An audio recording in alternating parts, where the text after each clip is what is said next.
कौन सा नंबर है? 4। 4। अब हम इसकी स्पेलिंग सीखते हैं। FOUR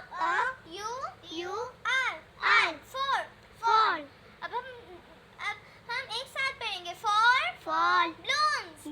अब हम balloons को काउंट करते हैं। 1 2 3 4। कितने balloons हैं? 4 balloons। अब हम नेक्स्ट नंबर की तरफ चलते हैं। ये कौन सा नंबर है? 5। अब हम इसकी स्पेलिंग सीखते हैं। FIVE 5। अब हम पढ़ते हैं 5 rings।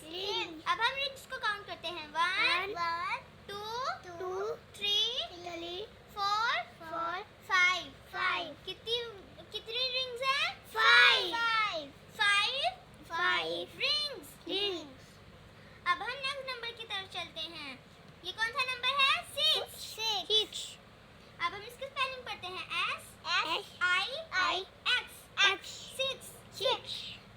SIX 6। Mobile phone. अब हम मोबाइल फोन को काउंट करते हैं। 1 2 3 4 5 6।